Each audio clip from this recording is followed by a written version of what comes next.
Iran Israel ಮಧ್ಯಪ್ರಾಚ್ಯ ಯುದ್ಧ 38ನೇ ದಿನಕ್ಕೆ ಕಾಲಿಟ್ಟಿದೆ. ಈಗಾಗಲೇ ಅಮೆರಿಕ ಅಧ್ಯಕ್ಷ ಡೊನಾಲ್ಡ್ ಟ್ರಂಪ್ ಕಟು ಶಬ್ದಗಳಲ್ಲಿ ಎಚ್ಚರಿಕೆಯನ್ನು ಕೊಟ್ಟಿದ್ದರು.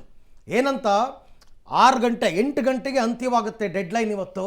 ಆ ನಂತರ ನಿಮ್ಮ ತೈಲ ಸ್ಥಾವರ, ಅಣು ಸ್ಥಾವರ, ವಿದ್ಯುತ್ ಸ್ಥಾವರ ಎಲ್ಲವನ್ನ ಕೂಡ ಧ್ವಂಸಗೊಳಿಸ್ತೀವಿ, ಸೇತುವೆಗಳನ್ನು ಬಿಡದಿದ್ದಂಗೆ ಹೊಡಿತೀವಿ ಅಂತ ಅಂದ್ಬಿಟ್ಟು.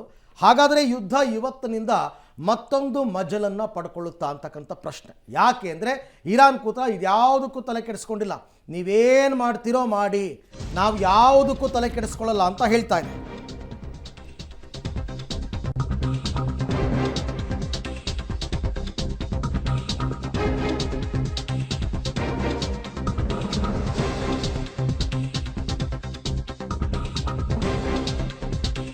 ಇರಾನ್ ಅಮೆರಿಕ ಇಸ್ರೇಲ್ ಯುದ್ಧಕ್ಕೆ 38ನೇ ದಿನ. ಹಾರ್ಮುಜ್ ಜಲಸಂಧಿ ಓಪನ್ಗೆ ಟ್ರಂಪ್ ಕೊಟ್ಟಂತಹ ಗಡುವು ಈಗಾಗಲೇ ಅಂತ್ಯವಾಗಿದೆ. ಟ್ರಂಪ್ ನೀಡಿದ್ದ ಕೊನೆಯ 48 ಗಂಟೆಯ ಡೆಡ್ಲೈನ್ ಇವತ್ತು ರಾತ್ರಿಗೆ ಅಂತ್ಯವಾಗ್ತಾ ಇದೆ. ಮಂಗಳವಾರದ ಒಳಗೆ ಹಾರ್ಮುಜ್ ಓಪನ್ಗೆ ಎಚ್ಚರಿಸಿದರು ಟ್ರಂಪ್.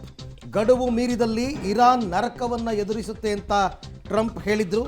ಹಾರ್ಮುಜ್ ಜಲಸಂಧಿಯ ಓಪನ್ಗೆ ಇರಾನ್ ಮಾತ್ರ ಒಪ್ತಾ ಇಲ್ಲ. ಇದು ಸದ್ಯದ ಪರಿಸ್ಥಿತಿ. ಏನೋ ಒಂದಷ್ಟು ಕಂಡೀಷನ್ಸ್ ಬೇರೆ ಹಾಕಿದಾರಂತೆ ಅವರು, ನಮ್ಮ ಯುದ್ಧದ ಖರ್ಚೆಲ್ಲ ಕೊಡಿ, ಹಾಗೆ ಹೀಗೆ ಅಂತ ಅಂದ್ಬಿಟ್ಟೆಲ್ಲ.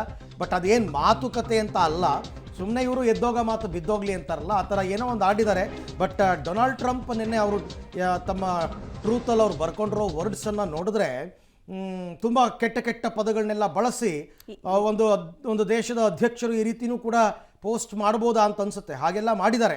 ಈ ಬೀದಿ ಗೂಂಡಾಗಳು ಮಾತಾಡ್ತಾರಲ್ಲ, ಆ ರೀತಿ ಮಾತಾಡಿದ್ದಾರೆ. ಆಮೇಲೆ ಇವತ್ತು ಸಾಯಂಕಾಲ ಏನೋ ಅಮೆರಿಕ ಸೇನಾ ನಾಯಕರ ಜೊತೆ ಒಂದು ಸುದ್ದಿಗೋಷ್ಠಿ ಕೂಡ ಮಾಡ್ತಾರಂತೆ ಡೊನಾಲ್ಡ್ ಟ್ರಂಪ್. ಏನೋ ಮಹತ್ವದ ಘೋಷಣೆ ಮಾಡ್ತೀವಿ ಅಂತ.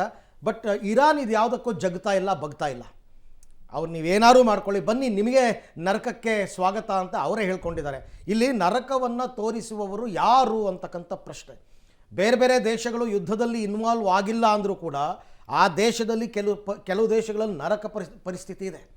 ನೀವು ಯುದ್ಧವನ್ನು ನೇರವಾಗಿ ಆಡ್ತಾ ಇದ್ದೀರಾ, ನೀವೇ ಗುದ್ದಾಡ್ಕೊಂಡಿದ್ರೆ ಯಾರೂ ತಲೆ ಕೆಡಿಸ್ಕೋತಾ ಇರಲಿಲ್ಲ. ಬಟ್ ಪರಿಣಾಮ ಭಾರತವೂ ಸೇರಿದಂತೆ ಬೇರೆ ಬೇರೆ ದೇಶಗಳಿಗೆ ಆಗ್ತಾ ಇದೆ. ಜಾಗತಿಕ ಮಟ್ಟದಲ್ಲಿ ನಿಮಗೆ LPG ಸಿಗ್ತಾ ಇಲ್ಲ, ಕಮರ್ಷಿಯಲ್ ಸಿಲಿಂಡರ್ ಸಿಗ್ತಾ ಇಲ್ಲ, ಇವೆಲ್ಲ ತೊಂದರೆಗಳು ಮುಂದೇನಾಗುತ್ತೆ ಅಂತಕ್ಕಂಥದ್ದೇ ಪ್ರಶ್ನೆ.